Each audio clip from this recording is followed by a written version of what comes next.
परिवारों का बचत गट है, बराबर।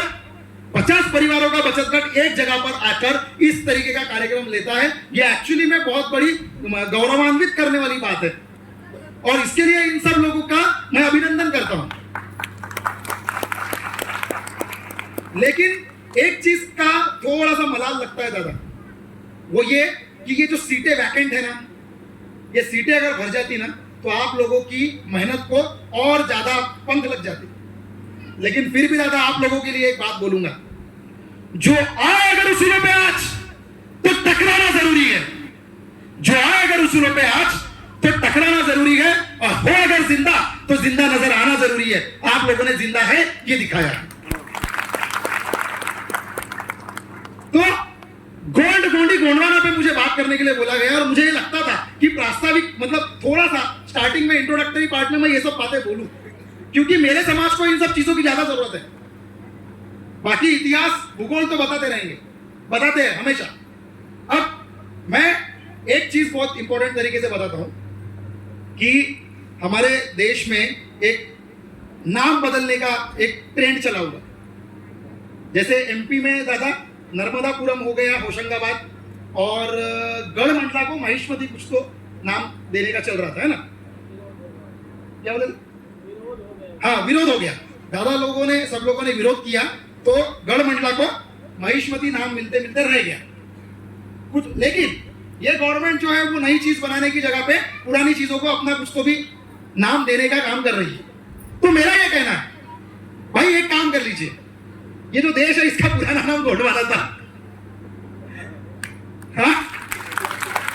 देखो नाम गोंडवाना, भाई क्या दिक्कत है? जब पुराना सब कुछ दे रहे हो तो हमारी वो 258 रियासतें वो भी वापस करो, अगर तुम्हारे अंदर दम है तो।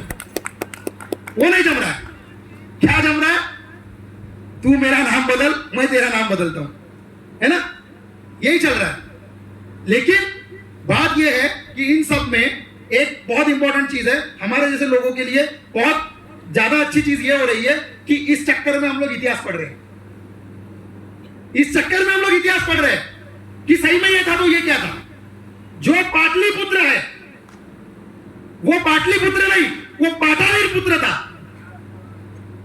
वो पाटालिर पुत्र था, मतलब गोंड की भूमि थी। ये कौन बताएगा? ये भी ढूंढो फिर, बराबर है ना? मैं तो ये सोच रहा था अभी आते आते, ये जो मूल है, गांव का नाम मूल है, तो इसका नाम मूल नहीं, इसका नाम मूलादाई पर से कुछ तो रहा होगा, क्योंकि अंग्रेजों ने स्पेलिंग में बहुत सारी मिस्टेक की है। जैसे पेज एक्चुअली पेंट था, तो पेंट में हुआ क्या कि पेज का स्पेलिंग हम लोग कई बार सी को के हिसाब से यूज करते हैं, तो PENCH वो लिख दिया उन्होंने, और हम लोगों ने पढ़ने में गड़बड़ कर दी तो पेज कर दिया होगा। वो पेन था, जैसे पेंट मेडी है जिसको पचमेडी कर दिया, वैसे ही मुझे लगता है कि ये मूलादाई के नाम पे रहा होगा। मूलादाई पता है ना, हमारे जो 88 शंभू हुए, गोंडवाना का इतिहास पढ़ना इसलिए जरूरी है कि 88 शंभू में जो पहली जोड़ी थी शंभू और मूला की, उस जोड़ी में की जो हमारी उस समय की जो हमारी माता थी, हमारी सम्राज्ञी थी, वो मूलादाई, उसके नाम से शायद ये मूल रहा होगा, क्या पता? इतिहास ढूंढोगे तो शायद मिल जाए, है ना? तो ये सब चीजें हैं कि हमें एक तरीके का ये क्या बोलेंगे वो एक टोचते हैं ना, रिफ्लेक्स एक्शन करने के लिए, तो ये एक टाइप का इन्फ्लुएंस है जो हमको ये चीज करने लगाता है, और रिफ्लेक्स एक्शन में हम लोग इतिहास ढूंढ कर निकालते हैं। लेकिन इसके लिए बहुत सारा पढ़ने की भी जरूरत है। मैं यहाँ पर एक और बात बोलना चाहता हूं कि हम लोगों को, जैसे मैंने बोला कि युवाओं की यहाँ पे जरूरत थी, युवाओं को ये ज्यादा जरूरत है। दादा हम लोग जब पढ़ते थे तब उस समय में हम लोगों ने बहुत सारे बार एक बात देखी कि हमारे जो युवा है उन लोगों को अपनी पहचान बताने में उस समय में बहुत ज्यादा दिक्कत होती थी। मतलब खुद को गोंड है या मैं ट्राइबल हूं ये बताने में बड़ी दिक्कत होती थी, बताते नहीं थे लोग। और मैंने आपके या फिर उधर के साइड में जवतमाड़ वो वाले पट्टे में देखेंगे कई सारे लोगों को सरनेम बदलते भी देखा, बराबर है ना? उनका ओरिजिनल ट्राइबल का सरनेम जो है वो उन्होंने बदल दिया। अब बदलने के पीछे का कारण जो है मुझे लगता है कि वो अपनी पहचान छुपाना चाहते थे, इसलिए होगा, बराबर? तो पहचान छुपाना जो चाहते थे उसका कारण ये था कि उनको अपनी संस्कृति में कुछ तो कम लगता था। जैसे कई बार देखते हैं हम लोग चर्चाओं में सुनते हैं कि ट्राइबल की संस्कृति बोले तो पिछड़ी लोगों की संस्कृति है, अंधविश्वासी लोगों की है, ऐसा है, अमका है, ढमका है। लेकिन उन सब लोगों को इस स्टेज के माध्यम से मैं चैलेंज करता हूं, नहीं एक एक बात में साइंस दिखाया, नहीं एक एक बात को साइंस दिखाया तो अपने आप को गोंड का बच्चा नहीं बोलूंगा। हर बात में साइंस दिखा सकते हैं हम लोग, लेकिन सुनने की क्षमता रखनी पड़ेगी, सुनने की क्षमता रखनी पड़ेगी तब, और बताने की क्षमता पैदा करनी पड़ेगी। ये अगर कर पाएंगे तो हम हमारे गोंड गोंडी गोंडवानों को जिस स्तर पर पहुंचाने की कोशिश कर रहे हैं उस स्तर पर पहुंचा पाएंगे। और बहुत इंपॉर्टेंट चीज ये कि हम लोग जो पढ़ाई करते हैं उस पढ़ाई को अगर हम लोग अपने इस गोंड गोंडी गोंडवाना को बताने के लिए यूज करें, जैसे अगर मेरा एजुकेशन एमएससी, बीएड, एलएलबी है, तो मेरा साइंस और मेरा लॉ, ये दोनों चीजों को इकट्ठा करता हूं और फिर उसको गोंड गोंडी गोंडवाना में अप्लाई करता हूं और लोगों को बताता हूं। उससे फायदा क्या होता है कि मेरा साइंस का जो एजुकेशन हुआ, जो साइंस का मेरा नॉलेज है, उस नॉलेज को मैं अपने संस्कृति को, अपने पुणे व्यवस्था को समझने में इस्तेमाल कर रहा हूं और इसीलिए मैं अपने लोगों तक वो चीज पहुंचा पाता हूं। और यूपीएससी की तैयारी की है एक समय में, तो इतिहास का बहुत अच्छा ज्ञान तो नहीं है, पर इतिहास जानने और समझने की क्षमता पैदा हो गई, जिसमें बहुत सारी चीज समझ में आई, जिसमें हम लोगों ने एक चीज देखी कि फलाने राजा ने ये वाला गढ़ जीता, फलाने राजा ने वो वाला गढ़ जीता, किला जीता। ये इतिहास पढ़ते हैं, लेकिन ये इतिहास कभी नहीं हमको पढ़ाया गया कि वो गढ़ किला बनाया किसने था। कभी पढ़ा है क्या? कोई तो भी राजा ने वो गढ़ जीता, पर गढ़ किसका था भाई? किसने बनाया था? हाँ, हम लोग देखते हैं महाराष्ट्र में शिवाजी महाराज जो थे, छत्रपति शिवाजी महाराज का इतिहास एक समय में पढ़ाया जाता है, लेकिन हमने कभी नहीं देखा कि छत्रपति शिवाजी महाराज की लड़ाई गोंडवाना के राजाओं के साथ हुई। कभी पढ़ा क्या? कभी नहीं। क्यों? क्योंकि छत्रपति शिवाजी महाराज और गोंड राजाओं में मित्रता के संबंध थे। उनकी सेना में बहुत सारे ट्राइबल्स थे। जंगल की लड़ाई में अगर जाना है तो वहां का जो सारा कुछ रहेगा, एक मतलब चप्पा चप्पा जो है, वो चप्पा चप्पा किसको मालूम है? तो ट्राइबल को मालूम है। गुरिल्ला युद्ध शिवाजी महाराज को किसने सिखाया? हमारे लोगों ने सिखाया। छुपकर लड़ना किसने सिखाया? हमारे लोगों ने सिखाया। लेकिन ये इतिहास हमको लोगों के सामने रखना पड़ेगा। ये इतिहास हमको लोगों के सामने रखना पड़ेगा, और रखेंगे तब जब हम खुद इतिहास जानेंगे। हम लोग देखते हैं बहुत सारे लोग स्टेज पर से चिल्लाते हैं कि हम इस देश के मालिक हैं, ऐसा है, वैसा है, फलाना है, ढमका है। अरे हाँ, तुम चिल्ला कर बताओगे कि हम इस देश के मालिक हैं, हम इस देश के मालिक हैं, हम इस देश के मालिक हैं, ठीक है, लेकिन साबित कैसे करोगे? मालिक हो, मैं वकील हूं, ठीक है, मैं वकील हूं। अब मैंने अगर ये बात बोला कि मैं इस पर्टिकुलर जगह का मालिक हूं, कैसे सिद्ध करूंगा मैं? कागज है ना, कागज। अच्छा, अब पुराना कागज तो नहीं है अपने पास, फिर क्या? फिर वो जगह किसको बिलोंग करती थी? जैसे हमारे देश में बहुत ज्यादा राजनीति हुई एक विषय पर, राम मंदिर के ऊपर, अयोध्या के राम मंदिर के ऊपर। अब बाबरी मस्जिद जो है उसको तोड़ा गया, फिर बताया गया कि यहाँ पे राम जी का जन्म हुआ था, वगैरह वगैरह वगैरह। तो उन्होंने बोला कि यहाँ पे अवशेष थे करके, कहा खोद के देख लो भैया, मुझे लगता है कि वहां पे हमारे गोंडों के अवशेष होंगे, अच्छे से खोद के देख लो, होगा, है ना? क्योंकि सिंधु सभ्यता जो हमारी सभ्यता है, हड़प्पन सिविलाइजेशन, कालीबंगन, मोहनजोदाड़ो, इन सब जगहों पे, जिसमें से एक जगह मैं खुद जाके आया हूं दादा, केपी प्रधान सर के साथ, राखी गढ़ी जो कि हरियाणा के पास में है, वहां जाके आया हूं मैं, और देखना चाह रहा था कि सही में जो लोग बोलते हैं उस तरीके का कुछ है क्या।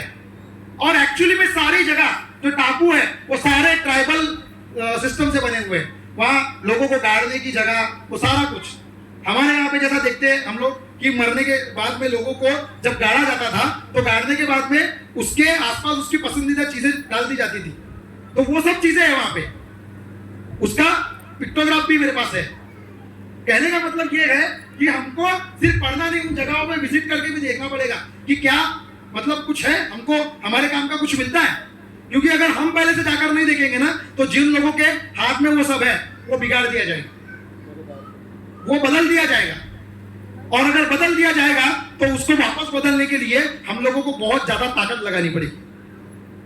जैसे दादा कन्ना के अपना आड़े दादा ने थोड़ी देर पहले बताया ना कि वो शंभू शेख का जो पेंटाना था, वो पेंटाना को वापस अपनी स्थिति में लाने के लिए आप लोगों को क्या दिक्कत झेलनी पड़ी होगी वो मैं समझता हूं बहुत अच्छे तरीके से।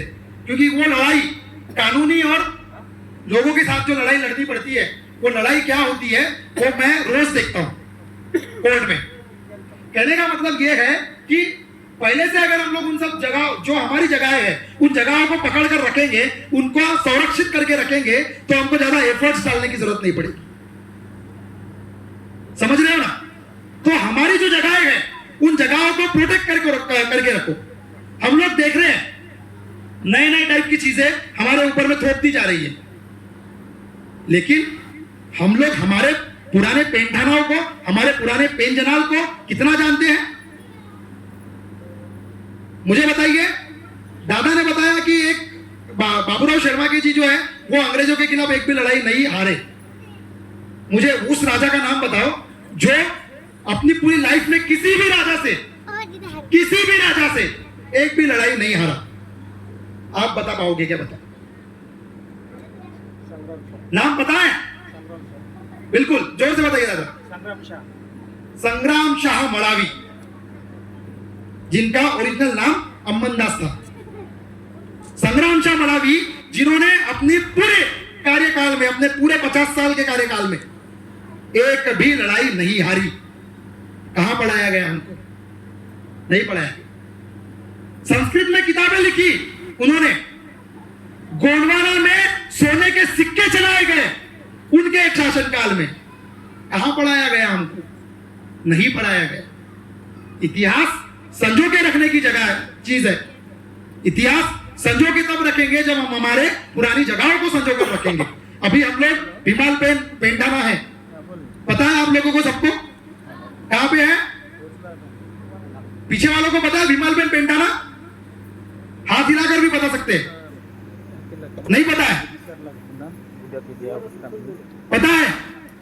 अच्छा, कुछ लोगों को पता है भीमाल पेंटाना कहां है करके। लेकिन यही तो थोड़ा सा गड़बड़ हो जाता है कि कुछ लोगों को पता है और बाकी लोगों को नहीं पता है। क्यों? जिस भीमाल पेन का उल्लेख सिंधु सभ्यता में बिलंबाल घेर काल वाई पेन इरमर्री कोतमानोर इस तरीके से उल्लेखित है। जिन भीमाल पेन का अस्तित्व था, यह सिंधु सभ्यता में लिखी हुई एक सील बताती है जिसमें लिखा है बिलंबाल घेर काल वाई पेन इरमर्री कोतमानोर। पर हम भूल रहे हैं। क्यों? भूलना नहीं है हमको। एक बार भीमाल पेन का नारा लगाते, बिलंबाल घेर काल वाई पेन इरमर्री कोतमानोर वलिकुसार कईवारी सईवारी सरेगा मर्रियाला भीमाल पेंता भीमाल पेंता भीमाल पेंता।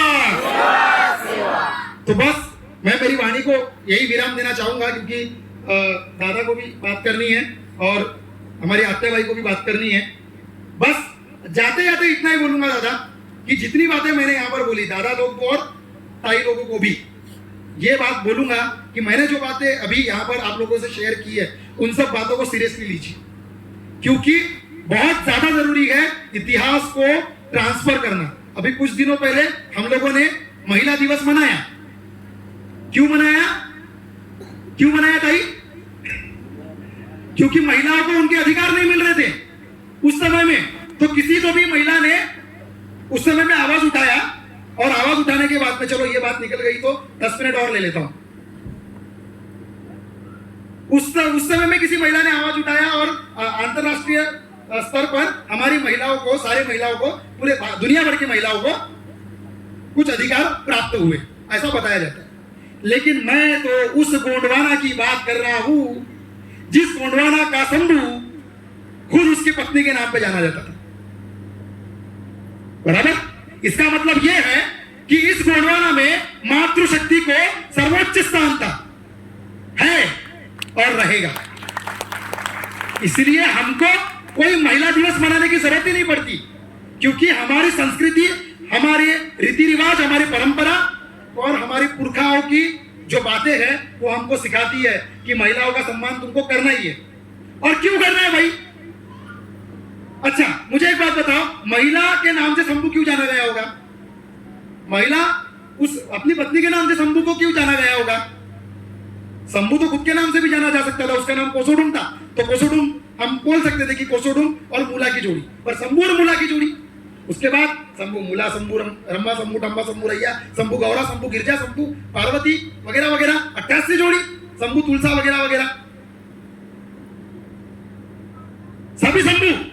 और इधर महिलाओं का नाम, तो महिलाओं को इतना ज्यादा सम्मान क्यों? तो जब हमारी व्यवस्था बनी, तो हमारी व्यवस्था में हमारे मुठवाओं ने, हमारे लिंगों ने ये चीज देखी, प्रकृति में चीजों को देखा। तो गण व्यवस्था जो है, झुंड में रहने वाले, समूह में रहने वाले जो प्राणी हैं, उनका अध्ययन किया। और सबसे ज्यादा भारी संख्या में कौन रहता है? तो चींटियां रहती है बहुत ज्यादा संख्या में, उदई बहुत ज्यादा संख्या में रहती है, मधुमक्खी बहुत ज्यादा संख्या में रहती है। मधुमक्खी में कितनी रानी होती है? एक रानी। वो उनकी गणदाई है, वो उनकी गण माता है, उनकी गण माता है वो। उदई में भी एक ही रानी और चींटियों में भी एक ही रानी। वो कौन है? तो वो उनकी गण माता है। गण माता जो कि वहां का सारा जो मातृत्व का विषय है, जो रचना का विषय है, संरचना का विषय है, निर्माण का विषय है, ये सारा विषय अगर किसी के अंदर आता है तो वो मातृशक्ति के अंदर आता है। और इसलिए मातृशक्ति के आसदान से ही हर चीज की शुरुआत हो, हर चीज की समाप्ति हो, ये माना गया। और इसलिए फड़ापेन के बाद, फड़ापेन सर्वोच्च शक्ति के बाद किसी को अगर सम्मान दिया गया तो वो मातृशक्ति को दिया गया। ये बात हमारी मातृशक्तियों को पता होनी चाहिए। और मातृशक्तियों ने अपने आने वाली पीढ़ियों को, चाहे वो बच्ची हो या बच्चा, उनको ये बातें बतानी चाहिए। इसलिए आप लोगों का सबसे बड़ा रोल यहां पर है दाई शक्ति। ठीक है, आखिर में वीर बाबूराव शर्मा के और उनके जैसे जो भी शहीद हुए सारे क्रांतिकारी है, उन सबको लेकर मैंने एक कविता लिखी थी, जो कविता मैं अक्सर सुनाता हूं। आज यहां पर आप लोगों को भी सुनाऊंगा और अपनी बात को यहीं पर समाप्त करूंगा। तो कविता ऐसी है। उस दिन जो किया था तुमने, दोहरा न पाया आज तक कोई। उस दिन जो किया था तुमने, दोहरा न पाया आज तक कोई। तेरी वीर गति को सुनकर, तेरी वीर गति को सुनकर गोंडवाना की जनता रोई। तेरी वीर गति को सुनकर गोंडवाना की जनता रोई। तेरी वीरता का बखान पल पल